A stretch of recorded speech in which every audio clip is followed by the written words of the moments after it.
కాసేపు దేవుని వాక్యం అయిపోయిన దాకా తిరగవద్దు. ప్లీజ్ కూర్చోమ్మా, చిన్నపిల్లలు కూర్చోవాలి వెళ్ళి. దేవుడి యొక్క నామములో వాక్యాన్ని మిమ్మల్ని అందరికీ ఆహ్వానం పలుకుతున్నాను. మిమ్మల్ని అందరినీ దేవుని యొక్క వాక్యం ధ్యానం చేసుకున్నప్పుడే దేవుని పెట్టారా. అపోస్తలుడైన పౌలు మొదటి అధ్యాయం 1వ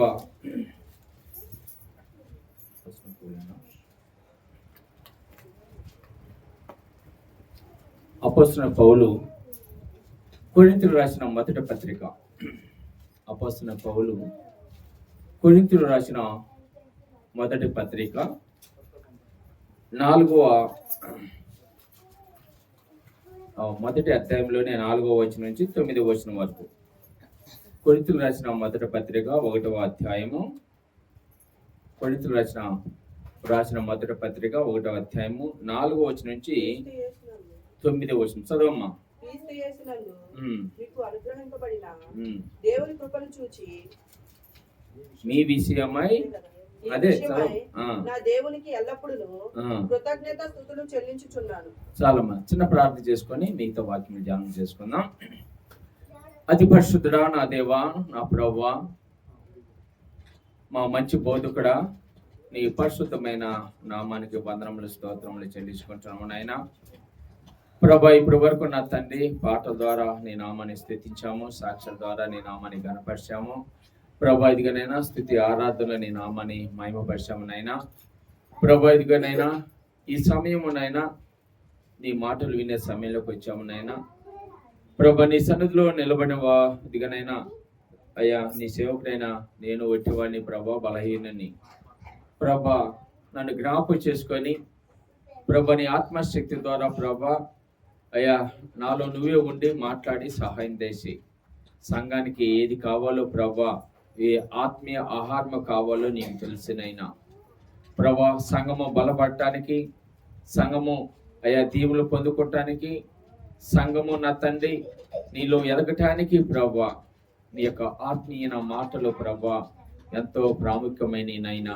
ఆ విధంగా ప్రభా ఇదిగనైనా నువ్వే సంఘముతో మాట్లాడి సహాయం దయచేయమని, నీ దాసుని సిలువ చాటు మరుగుపరుచుకోమని మా ప్రియమైన యేసుక్రీస్తు నామములో ప్రార్థన అడిగి వేడుకొచ్చున్నాం తండ్రి, ఆమేన్. ప్రియ దేవుని బిడ్డలారా, దేవుని యొక్క సహవాసములో ఆత్మీయంగా ఎదుగుతున్న దేవుని బిడ్డలారా, మరోసారి మీ అందరికీ ప్రభునామములో వందనములు తెలియజేసుకుంటూ ఈ యొక్క పరిశుద్ధమైన వాక్యము శ్రద్ధగా వినాలని కోరుకుంటున్నాను. ఎందుకంటే ఈ సమయము ఈ లోక సంబంధమైన మాటలు కాదు, ఈ దేవుని సంబంధమైన మాటలు, పరిశుద్ధమైన మాటలు. పరిశుద్ధమైన దేవుని యొక్క సన్నిధిలో ఆత్మశక్తి ద్వారా నింపబడిన మనము ఆత్మీయ కలిగిన మాటలు వింటున్నప్పుడు మనం ఆత్మీయంగా ఆశీర్వదించబడతాము. ఈ లోక సంబంధమైన దీవెనలు మనము పొందుకుంటాము. దేవునికి స్తోత్రం, హల్లెలూయా. ఆత్మ సంబంధమైన మాటలు నువ్వు ఎప్పుడైతే వింటావో, ఎప్పుడైతే ఆ ఆత్మీయ సంబంధమైన మాటలు విని నీ హృదయంలో భద్రపరుచుకొని ఆ మాట ప్రకారంగా జీవించడానికి ప్రయత్నం చేస్తావో, ప్రతి విషయంలో నేను దేవుడు ఆశీర్వదిస్తాడు. ప్రతి విషయంలో దేవుడు నీకు సహాయం చేస్తాడు. ప్రతి విషయంలో దేవుడు నిన్ను నీ కుటుంబాన్ని హెచ్చిస్తాడు. దేవునికి స్తోత్రం, హల్లెలూయా, హల్లెలూయా. కాబట్టి దేవుని యొక్క మాటలు మనము శ్రద్ధగా వినాలి, శ్రద్ధగా వినాలి. దేవుని యొక్క సంఘంలో మనల్ని దేవుడు నాటుకున్నాడు. దేవుని యొక్క సంఘంలో మనని దేవుడు నాటుకున్నాడు. దేవుడు ఏర్పాటు చేసుకున్నాడు మనని. కాబట్టి ఆయన యొక్క సంఘంలో మనము విశ్వాసంగా ఎదుగుతూ ఉండాలి, నమ్మకమైన బిడ్డలుగా వెతుకుతూ ఉండాలి. మా కొంచెం పిల్లలు తిరగనే కాకండి, విశ్వాసంగా ఒక అర్ధగంట వాక్యం అయిపోయేంత వరకు మీ బిడ్డల్ని కంట్రోల్ పెట్టుకోండి అమ్మా దయచేసి. దేవుని యొక్క సన్నిధిలో విశ్వాసంగా ఎదుగుతున్నప్పుడు దేవుడు మనకి తోడుగా ఉంటాడు. దేవుని స్తోత్రం, హల్లెలూయా, హల్లెలూయా, హల్లెలూయా. సంఘానికి శిరస్సు ఎవరమ్మా? సంఘానికి శిరస్సు ఎవరు? యేసయ్య. సంఘము శరీరం లాంటిది, సంఘము శరీరము లాంటిది. సంఘము శిరస్సు యేసయ్య. యేసయ్య నడిపించేవాడు. యేసయ్య మన తన కృపలో జ్ఞాపకం చేసుకునేవాడు. కనుక సంఘములో మనం విశ్వాసంగా ఎదుగుతున్నప్పుడు దేవుడు మనని ఎంతగానో ప్రేమించేవాడుగా ఉన్నాడు. కనుక సంఘములో ఇక్కడ చదవబడిన వాక్య భాగంలో మనం గమనించినట్లయితే పౌలు సంఘాన్ని చూసి సంతోషిస్తున్నాడంట. సంఘాన్ని చూసి పౌలు సంఘాన్ని చూసి దేవునికి కృతజ్ఞతస్తులు చెల్లిస్తున్నాడంట. చూడండి, సంఘమును చూసి, సంఘము ఆత్మీయ ఎదుగుదలను చూసి, సంఘము ఈ లోక సంబంధమైన దీవెనలు చూసి, ఆత్మీయంగా మనం ఎప్పుడైతే ఎదుగుతూ ఉంటామో, చెప్తున్నా కదా, ఆత్మీయంగా మనం బలపడితే కొద్దీ దేవుడు మన ఈ లోకం కూడా ఆశీర్వదిస్తూ ఉంటాడు. ఆ ఆత్మీయకి ఆశీర్వాదములకి లింక్ ఉంది. ఇప్పుడే దేవుని బిడ్డలైన మనము దేవుడు బలపడితే చాలు, మనం ఇంకా దేని గురించి ఆలోచన చేయాల్సిన పని లేదు. సమస్తము ఆయన నామములో సమకూర్చి ఇస్తాడు.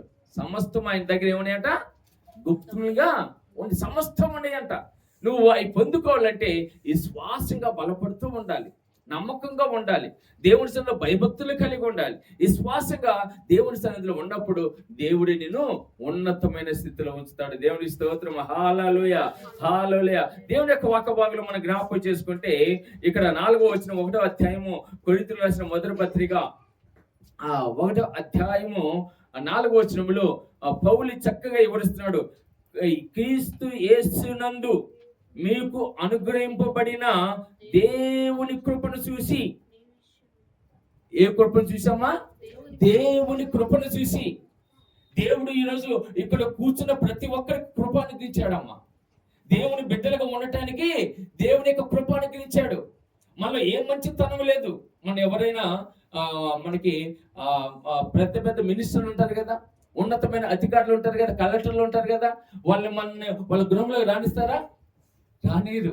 ఎందుకంటే మనము ఆ అర్హత మనకి లేదు కాబట్టి.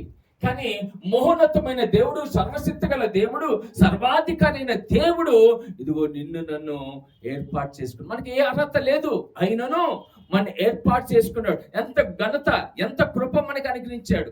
ఈరోజు ఆ కృప ద్వారా దేవుని బిడ్డలుగా మనం జీవిస్తున్నాం. పౌలు అంటున్నాడు అదే, సంఘము దేవుని యొక్క కృప పొందుకుందంట, దేవుని యొక్క కృపలో జీవిస్తుందంట, దేవుని యొక్క కృపలో ఇదిగో హెచ్చిస్తూ, దేవుని యొక్క కృపలో దీవులు పొందుకుంటూ వాళ్ళు ఆత్మీయంగా ముందుకు సాగుతున్నారు. అందుకే ఆ కృపను బట్టి దావీదు ఉన్నాడు, ఆ కృపను బట్టి ఏమన్నాడమ్మా? చదవండి. ఆ కృపను బట్టి క్రీస్తు యేసునందు మీకు అనుగ్రహింపడిన దేవుని కృపను చూసి మీ విషయమైన నా దేవునికి ఎల్లప్పుడూ కృతజ్ఞతస్తులు చెల్లించుతున్నాను. మీ విషయమై. ఎవరి విషయమంట? ఎవరి విషయమా? మీ విషయమై దేవుని యొక్క సంఘ సేవకుడు, ఆ సంఘాన్ని, కొరింథీయుల సంఘాన్ని రాసింది, ఆ సంఘాన్ని ఏర్పాటు చేసింది ఎవరమ్మా? పౌలు. చెప్పండి అమ్మా, పౌలు. ఆ కొరింథీయుల సంఘాన్ని స్థాపికుడు ఎవరు? ఆ సంఘం స్థాపించింది ఎవరు? పౌలు. ఆ సంఘాన్ని స్థాపించిన పౌలు ఆ సంఘాన్ని చూసి, ఆ సంఘం ఎదుగుదలను చూసి, ఆ సంఘం యొక్క విశ్వాసాన్ని చూసి, ఆ సంఘం నమ్మకాన్ని చూసి, ఆ నమ్మకము ఇదిగో దేవుని యొక్క బిడ్డల యొక్క మౌనతమైన కృపను ఎదగటం చూసి దేవునికి కృతజ్ఞతాస్తుతులు చెల్లిస్తున్నాడు. హల్లెలూయా. దేవునికి సంఘాన్ని బట్టి సంఘ స్థాపికుడైన, సంఘ కాపుడైన పౌలు అదిగో ఎవరికి స్తోత్రం చెల్లిస్తున్నాడు? కృతజ్ఞతాస్తుతులు తెలియజేస్తున్నాడు. దేవునికి చెల్లిస్తున్నాడమ్మా.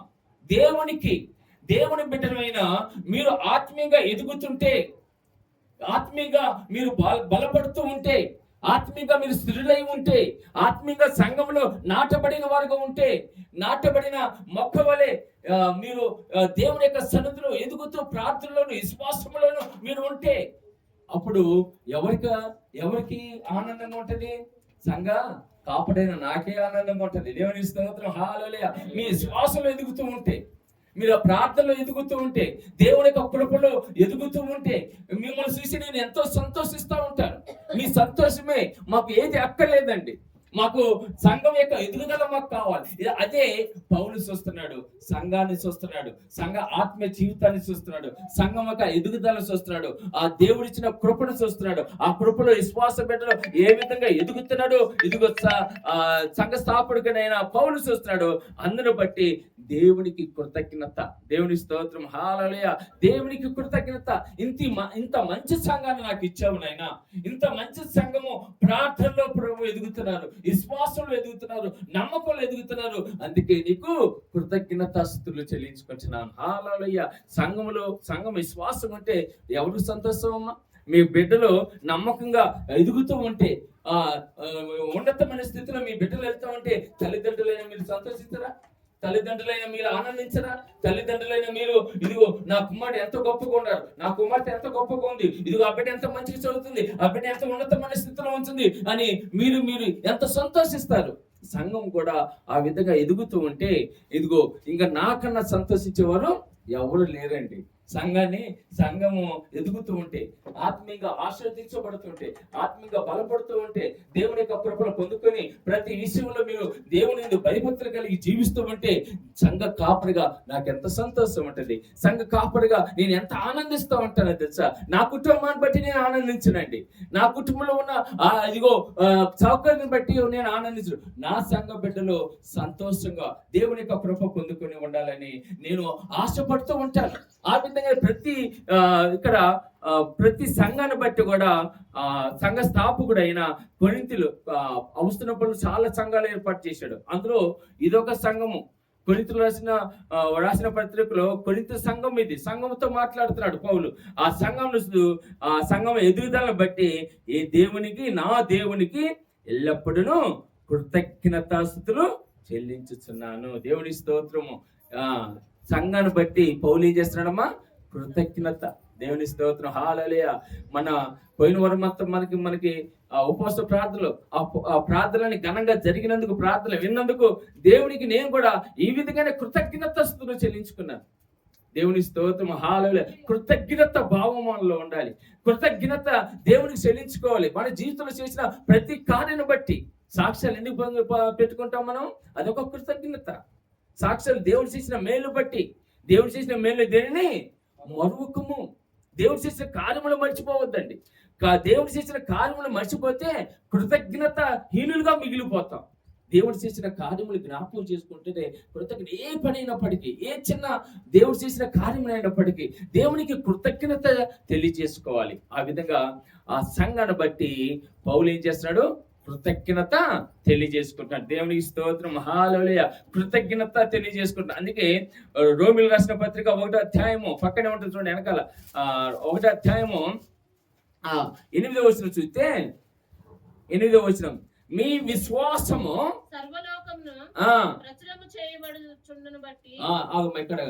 ఇక్కడ మీ విశ్వాసము. ఎవరి విశ్వాసమ్మా? మీ అంటే ఎవరు? మన అందరమే. మీ అంటే ఎవరమ్మా? మన అందరమే. మీ విశ్వాసను బట్టి.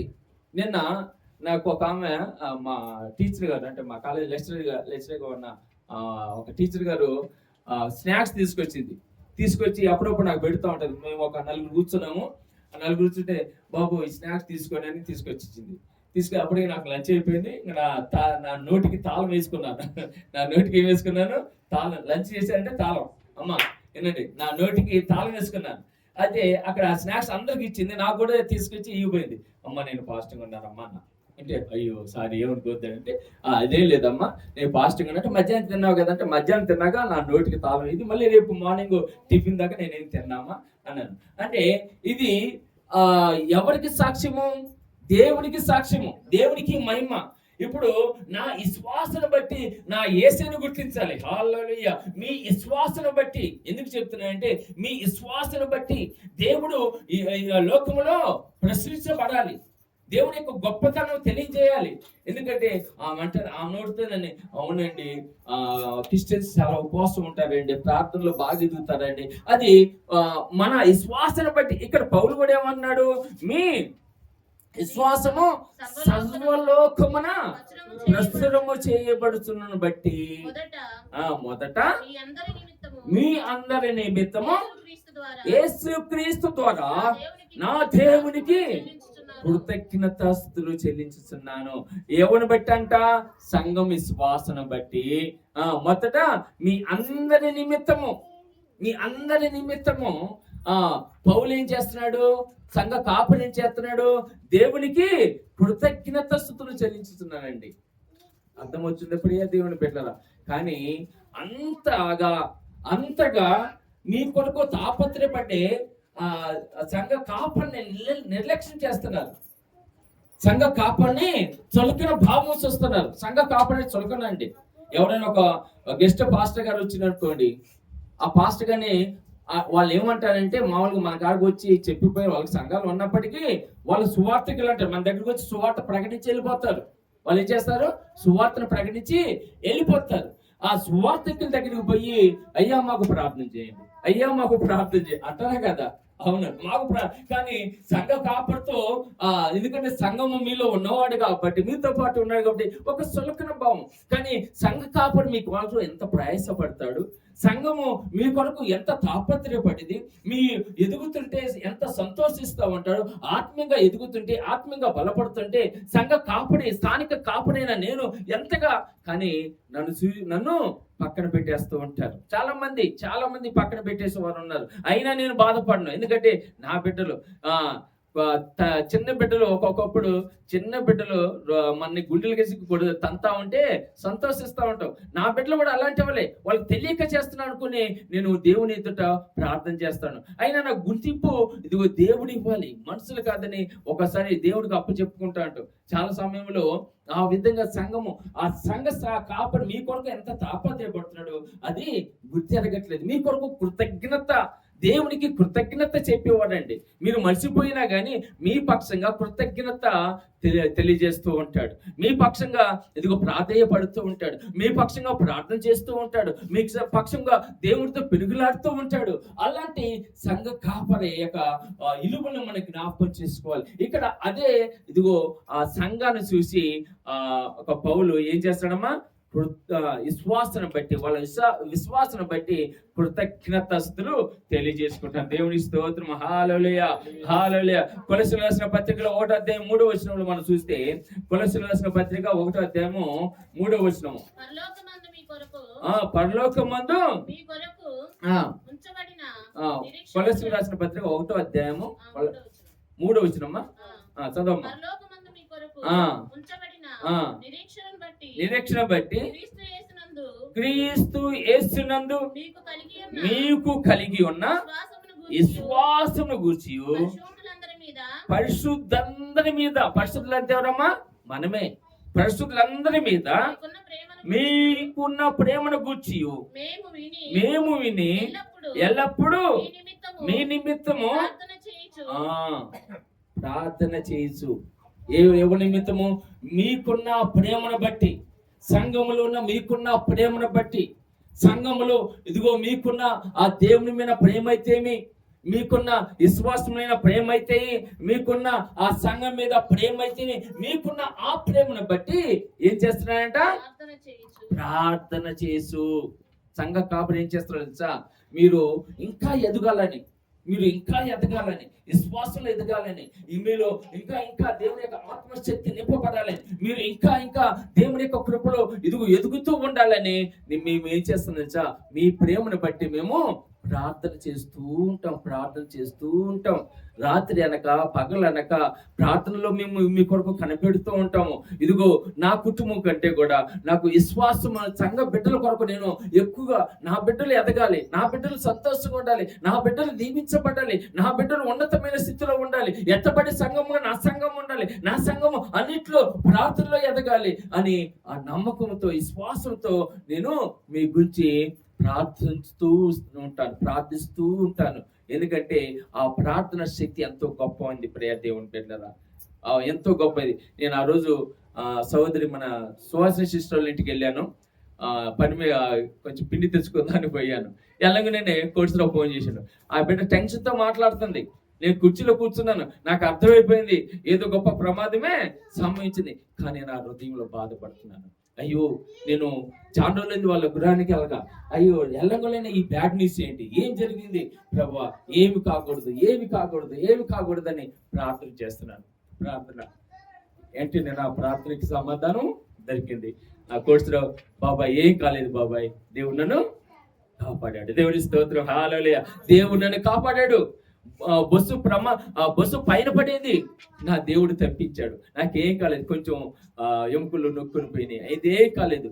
ఆ కండరాలు కొంచెం దెబ్బ నొప్పి తగిలింది అంతే, ఏమి కాలేదు అన్నప్పుడు నేను వెంటనే నా ప్రభుకి మనసులో స్తోత్రం చెల్లించుకున్నాను. నా దేవుడు కంటి దెబ్బ వాళ్ళే కాపాడుకుంటాడమ్మా. నా దేవుడు తన బిడ్డల్ని ఇదిగో తన బలమైన రెక్కచన్న భద్రపరుచుకున్న దేవుడు కనుక నా బిడ్డలకి ఏం కాకూడదు, నా బిడ్డలు సంతోషంగా ఉండాలని ప్రార్థిస్తూ ఉండేవాడిని. సంఘ సేవకుడైనా సంఘ స్థాపకుడైనా నాకు ఆ భారం ఉంది. సువార్థకులకు ఉంటుందమ్మా భారము. వాళ్ళకు మీ ప్రార్థన చేస్తారు, వెళ్ళిపోతారు. మీ పేర్లు గుర్తుండవు, మీ కుటుంబాలు మీ సమస్యలు గుర్తుండవు, మీ అవసరతలు గుర్తుండవు. మీకు ఎవరికి గుర్తుంటది? సంఘ కాపడ స్థానిక సంఘ కాపడైన నాకు గుర్తుంటది. నేను మీ గురించి ప్రార్థన చేస్తూ ఉంటాను. మీరు ఎదగాలని, దీన స్థితిలో ఉండటానికి వీల్లేదమ్మా. మన దేవుడు శ్రీమంతమైన దేవుడు, మన దేవుడు మౌనతమైన దేవుడు, ఆశ్చర్యకార్యం చేసే దేవుడు. కనుక నీ కుటుంబంలో కూడా ప్రతి అవసరతను తీర్చాలి. ప్రతి ఒక్క ఇదిగో ఉన్న ఆ లోపాన్ని, ప్రతి ఒక్క కష్టం నుంచి మిమ్మల్ని విడిపించాలి. అదే నేను కోరుతూ ఉంటాను, నేను ప్రార్థిస్తూ ఉంటాను ప్రియ దేవుని బిడ్డలారా. అందుకే స్థానిక సంఘ కాపడికి భారము కలిగి ఉంటారు మీ పక్షంగా. దేవుని స్తోత్రం, హల్లెలూయా. ఆ విధంగా ఇంకా ఆయన ఏమంటాడు తెలుసా? తీను మళ్ళీ 1 కొరింథీయుల పత్రిక రండి, చదువుకున్న వాక్యం 5వ వచనం చదవను. 5వ వచనం, క్రీస్తును కూర్చిన సాక్ష్యము మీలో స్థిరపరచబడినందున. దేవుని స్తోత్రం, హల్లెలూయా. క్రీస్తును కూర్చిన సాక్ష్యము మీలో స్థిరపరిచినందున. ఆ సంఘం ఎంత గొప్పదో చూడండి. విశ్వాసంలో నమ్మకంగా ఎదుగుతుంది, దేవుని యొక్క కృపలో ఎదుగుతుంది. ఇంకా క్రీస్తు యేసులో సాక్ష్యం కలిగి ఉండాలండి. క్రీస్తు యేసులో సాక్ష్యం కలిగి ఉండాలి. మనం ఎక్కడికి వెళ్ళినా కానీ సాక్ష్య జీవితం కలిగి ఉండాలి. యేసుక్రీస్తు రక్తంలో కడుగబడిన మనము, ఇదిగో యేసుక్రీస్తు యొక్క సిలువలో మనల్ని జ్ఞాపకం చేసుకొని తన బిడ్డలుగా మన పాపం నుంచి విడుదల పరిచిన దేవునికి, నా దేవుడు నన్ను ఇదిగో తన బిడ్డగా మార్చుకున్నాడు. నా యేసయ్య నా కొరకు ఈ లోకానికి వచ్చి మరణించాడు. నా యేసయ్య తన శరీరంలో రక్తం అంతా నా కొరకు కార్చాడు, విలువైన ప్రాణం నా కొరకు పెట్టాడు అని ఆ సాక్ష్యము నువ్వు మర్చిపోవద్దు ప్రియ దేవుని బిడ్డలారా. ఆ సాక్ష్యము కలిగి ఉంటే నువ్వు ఎక్కడున్నా దేవునికి మహిమకరంగా జీవించేవారుగా ఉంటారు. దేవునికి స్తోత్రం, హల్లెలూయా, హల్లెలూయా. కనుక ప్రియ దేవుని బిడ్డలారా, క్రీస్తు గురించిన సాక్ష్యం మీలో స్థిరపడి పడినందున ఆయనందు మీరు ప్రతి విషయములోను అనగా సమస్త ఉపదేశంలోను సమస్త జ్ఞానంలోను ఐశ్వర్యవంతులైతివి. అంటే మీరు ఏమయ్యారు? ప్రతి విషయంలో అభివృద్ధి పొందుకున్నారు. ఈ సంఘము దేవుల్లో ప్రతి విషయంలో అభివృద్ధి పొందుకున్నట. ప్రతి విషయంలో ఎందులో చూడండి, అనగా సమస్త ఉపదేశములోను సమస్త జ్ఞానములోను ఐశ్వర్యవంతులైతిరి. అంటే అభివృద్ధి పొందుకున్నారు. ఈరోజు అంశం కూడా అభివృద్ధి చెందుట. చాలా మంది అభివృద్ధి అంటే ఏంటమ్మా? ఒక్క విషయంలోనే అభివృద్ధి పొందుకోకూడదు. లోక సంబంధమైన దీవులతోనే కాదు, పరలోక సంబంధమైన దీవులతో అభివృద్ధి పొందుకోవాలి. దేవుని స్తోత్రం, హల్లెలూయా. నువ్వు ఎప్పుడైతే పరలోక సంబంధమైన దీవుల కొరకు నువ్వు ఆశపడి ఉంటావో, ఇప్పుడు చిన్న ఉదాహరణ చెప్తాను. ఇప్పుడు మనకి ఇసాకి ఎంతమంది కుమారులు చెప్పనమ్మా? ఇసాకు అబ్రాం కుమారుడు అమ్మా ఎవరెవరు? ఏసావు చెప్పండి, వచ్చు కదా, గట్టిగా చెప్పండి. ఇంకా యాకోబు, అమ్మది అంతే కదా, ఏసావు యాకోబు. ఇప్పుడు చూడండి, తండ్రి యొక్క దీవెనలో అన్నకు రావాల్సింది తమ్ముడు పొందుకున్నాడు. అవును కదమ్మా, యాకోబు పొందుకున్నాడు. అయితే ఇప్పుడు యాకోబుకి ఎంత ఆస్తి ఉందో ఏసావు కూడా అంత ఆస్తి ఉందంట. అర్థమైందా? అంటే ఇద్దరు ఆశీర్వదించబడినవారు. కానీ యాకోబు ఆశీర్వాద కారకుడు అనే అనేక సందర్భంలో పరిశుద్ధ గ్రంథంలో మనం చూస్తాం. యాకోబు మరి ఈ ఏసావు సంగతి ఏంటి? ఆయన ఆశీర్వాదం ఎక్కడికి పోయినాయి? ఇక్కడ ఈయన పొందుకున్న యాకోబు పొందుకున్న ఆశీర్వాదములు ఆత్మీయ సంబంధమైన ఆశీర్వాదములు, పరలోక సంబంధమైన ఆశీర్వాదములు ఏసావుకి లేవు. ఈ లోకములో చాలా మంది ధనవంతులు ఉండొచ్చు, కానీ ఆ ధనంతో పాటు ఆ సంపదతో పాటు ఈ లోక సంబంధమైన దీవెనతో పాటు మనకి ఏముంది? మనకి ఏముంది? ఆత్మీయ సంబంధమైన దీవులు కలిగి ఉన్నాం. దేవునికి స్తోత్రం, హల్లెలూయా. ఆత్మీయ సంబంధమైన దీవులతో ఈ ఆత్మీయ, మొదటిగా నా ఉద్దేశం ఏంటంటే, ఎప్పుడైతే ఆత్మీయ సంబంధమైన దీవుల కొరకు ఆరాటపడతావో, ఎప్పుడైతే ఆత్మీయ సంబంధమైన దీవుల కొరకు నువ్వు తాపత్రయపడతావో, ఈ లోక సంబంధమైన ఆశీర్వాదములు కూడా నీకు వస్తాయి. దేవుని స్తోత్రం, హల్లెలూయా, హల్లెలూయా. జ్ఞాన సొలొమోను ఏమడిగిండమ్మా? యేసయ్య ప్రత్యక్ష మంగులను ఏమడిగిండు? ధనం అడిగిండా? జ్ఞానం అడిగిండు. దేవుని స్తోత్రం, హల్లెలూయా. జ్ఞానం అడిగిండు ఆయన. జ్ఞానంతో పాటు దేవుడు ఏమన్నాడు? ఈ జ్ఞానంతో పాటు ఐశ్వర్యం కూడా నీకు ఇస్తాను. హల్లెలూయా, హల్లెలూయా. ఆ జ్ఞానంతో పాటు ఆత్మీయ ఆయన దేవుడు జ్ఞానం పొందుకోవాలని ఆశపడ్డాడు, కానీ దేవుడు ఐశ్వర్యం కూడా ఇచ్చేశాడు. చూడండి, ఆ విధంగా ఆత్మీయ సంబంధమైన జ్ఞానము సంఘం పొందుకున్నప్పుడు అప్పుడు ఇదిగో ఆయన ఎంతగానో సంతోషిస్తున్నాడు. సంఘము అభివృద్ధి పొందుకుంటుంది, విశ్వాసంలో అభివృద్ధి పొందుకుంటుంది, ప్రార్థనలో అభివృద్ధి పొందుకుంటుంది, నమ్మకంగా విశ్వాసంగా కృపలోను దేవుళ్ళలోను విశ్వాసంగా నమ్మకంగా అభివృద్ధి పొందుకుంటుంది. ఇదిగో ఉపదేశములోను, ఉపదేశం అంటే వాక్యములో, ఉపదేశం అంటేనమ్మా వాక్యములో, ఇంకా చదవనమ్మా, ఇంకేముంది అక్కడ? వాక్యములోను తీలేదా? ఉపదేశంలోను సమస్త జ్ఞానములోను ఐశ్వర్యవంతులైతిరి. అబ్బా, దేవుని స్తోత్రం, హల్లెలూయా, హల్లెలూయా. ఉపదేశము, వాళ్ళు వాక్యానికి ఎంతగానో విలువిస్తున్నారంట. దేవుని యొక్క మాటకి, అమ్మా ఇక్కడ చూడండి, దేవుని యొక్క మాటకి వాళ్ళు, దేవుని యొక్క ఉపదేశానికి వాళ్ళు తల వంచారు. వాళ్ళు దేవుని యొక్క మాటకి విలువిస్తున్నారు, దేవుని యొక్క మాటలు వినాలని ఆశతో ఉంటున్నారంట. అందుకే వాళ్ళు ఐశ్వర్యవంతులైపోయారు. దేవుని స్తోత్రం. దేవుని జ్ఞానం పొందుకున్నారంట. దేవుని జ్ఞానం పొందుకున్నారంట, వారు ఐశ్వర్యవంతులయ్యారంట. దేవునికి స్తోత్రం, హల్లెలూయా, హల్లెలూయా. కనుక ప్రియ దేవుని బిడ్డలారా, ఎప్పుడైతే మనము దేవుని యొక్క మహిమార్థంగా జీవిస్తామో అప్పుడు మనము అభివృద్ధి చెందుకుంటాం. రోమీయులకు రాసిన పత్రిక, అపొస్తలుడైన పౌలు రోమీయులకు రాసిన పత్రిక 10వ అధ్యాయంలో, రోమీయులకు రాసిన పత్రిక 10వ అధ్యాయంలో 12వ వచనం చదవండి. 10వ అధ్యాయం 12వ వచనం త్వరగా.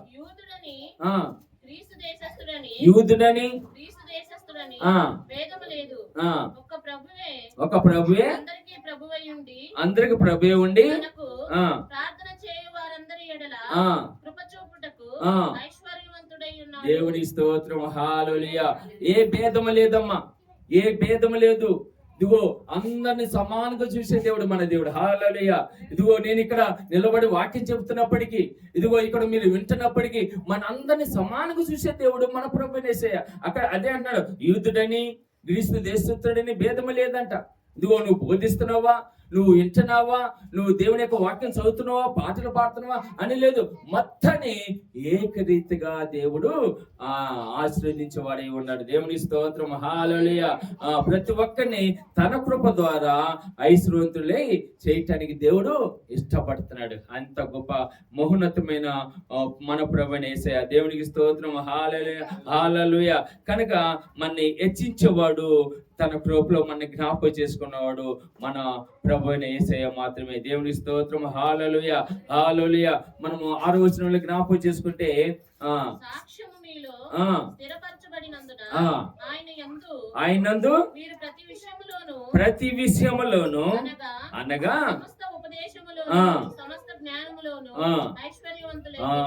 ఐశ్వర్యవంతులు అవుతారంట. సమస్త విషయములో మొదటగా దేవుళ్ళు ఆత్మీయంగా ఎదగండి, విశ్వాసంగా ఎదగండి, దేవుళ్ళు ఉండండి. అప్పుడు మీకు ఎందుకు రావు దీవెనలు? వస్తా ఉంటే అంతే, ఇస్తా ఉంటాడు దేవుడు, మనం తీసుకుంటూ ఉంటాం. ఎప్పుడైతే మనము ఆత్మీయంగా బలహీనపడిపోతామో ఆ ఆశీర్వాదాలు కూడా మనకి సన్నగిల్లిపోతాయి. అందుకే బలపడండి, ఎప్పటికప్పుడు బలపడండి, ఎప్పటికప్పుడు ఇంకా నేను ఎదగాలి, విశ్వాసంగా నమ్మకంగా ఉండాలి, దేవునికి నమ్మకత్వం పెట్టండి. అప్పుడు దేవుడు మీకు మిమ్మల్ని ఐశ్వర్యవంతులుగా చేస్తాడు. 7వ వచనం, కనుక ఏ కృపావరమునందును లోపము లేక, ఏ కృపావరమునందును లోపము లేక.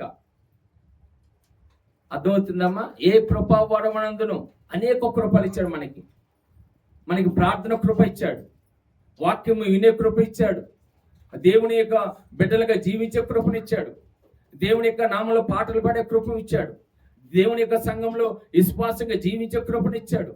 ప్రతి విషయంలో మీరు లోపం చూపించొద్దు. మీకున్న శక్తి ఏదైతే ఉందో దేవుని కొరకు వాడబడాలని ఆసక్తి ఉందో దాన్ని సన్నగిల్లకుండా మీరు పురుకొల్పుకుంటూ బలపరుచుకుంటూ దేవుని సన్నిధిలో ఎదుగుతూ ఉంటే, దేవుని సన్నిధిలో ఉంటా ఉంటే ఏమంటాడు?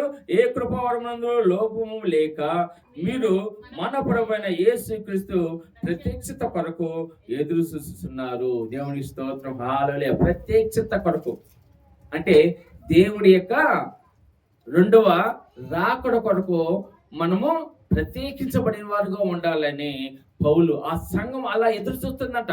దేవుని యొక్క మహిమార్థము మత్తయి సువార్తలు 24వ అధ్యాయం 30వ వచనంలో ఒకసారి 24వ అధ్యాయము 24వ అధ్యాయము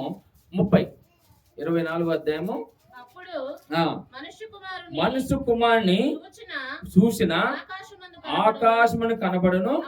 అప్పుడు మనుష్య కుమారుడు ప్రభావముతోను మహామహిమతోను ఆకాశ మేఘారుడై భూమి మీదనున్న సకల గోత్రముల వారు రొమ్ము కట్టుకొందురు. దేవుని స్తోత్రం. హల్లెలూయా. హల్లెలూయా. ఆయన మీరు మన ప్రభువైన యేసుక్రీస్తు ప్రత్యేకిత కొరకు అంటే దేవుని యొక్క రాకడ కొరకు ఆయన ప్రత్యేక కొరకు ఆ సంఘము ఎదురు చూసే సంఘముగా ఉంటుంది. అంటే మేము సిద్ధపడిపోయాం. యేసయ్య రెండవ రాకడలో ఉండే వాళ్ళు ఎవరో తెలుసా? పరిపూర్ణత సిద్ధపాటు కలిగిన వారు, పరిపూర్ణమైన విశ్వాసము కలిగిన వారు, పరిపూర్ణంగా దేవుళ్ళు ఎదుగుతున్న వారు. వాళ్ళకు ఒక ధైర్యం ఉంటుంది. ఎందుకంటే దేవుని యొక్క సన్నిధిలో మనము దేవుని యొక్క రాకడ సమయంలో మనము సిద్ధపడి ఉండాలి. ఈ రోజు ప్రియ దేవుని బిడ్డలారా, సిద్ధపడకపోతే అది భయంకరమైన ఉగ్రత. సిద్ధపడకపోతే ఏమంటుందమ్మా? భయంకరమైన ఉగ్రత ఉంటుంది. అందుకే అదే ఆ రోజు ఆ మహిమ, ఆ దేవుని యొక్క మహిమ ప్రత్యక్షించబడే దినము కొరకు మనము ఎదురు చూడాలి. అదే ఆ రోజు ఆ రోజు యేసయ్య ఉగ్రత రోజు, ఏడేళ్ళ శ్రమల రోజు, పాపులంతా ఏడ్చే రోజు, అదే ఆ రోజు.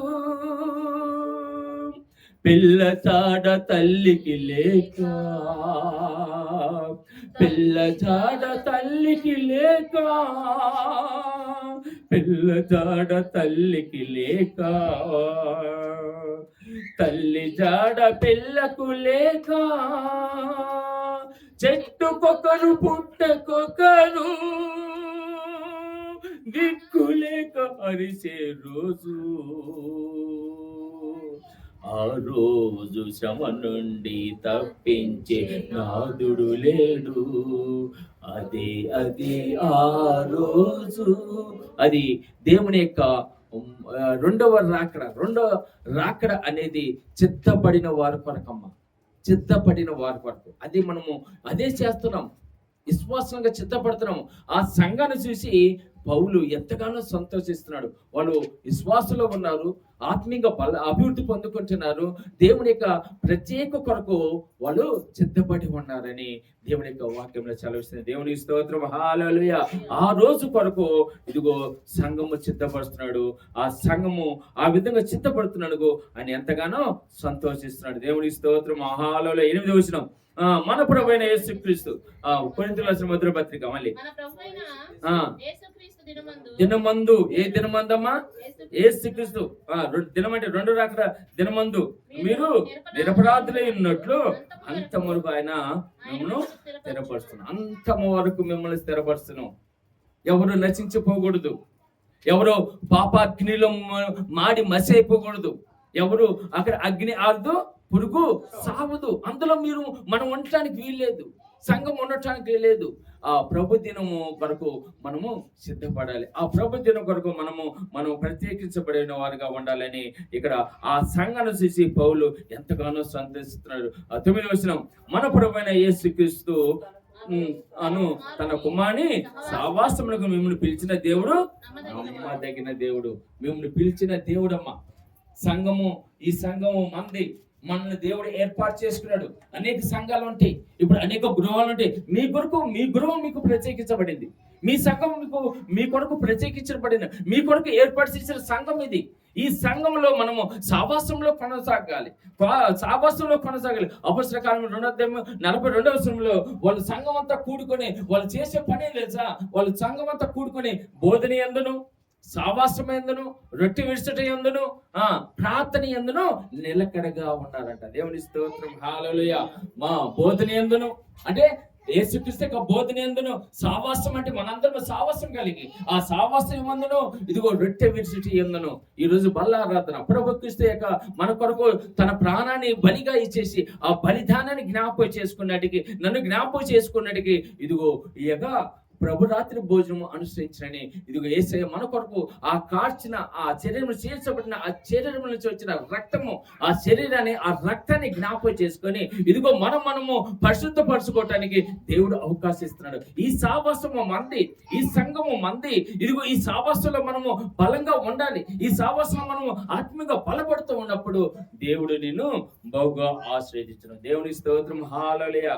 అందుకే సంఘములో ఉంటే అంట ద్వితీయోపదేశ కాండము 2:7 చెప్పి నేను ముగిస్తాను. 2:7 త్వరగా 2:7 ద్వితీయోపదేశ కాండము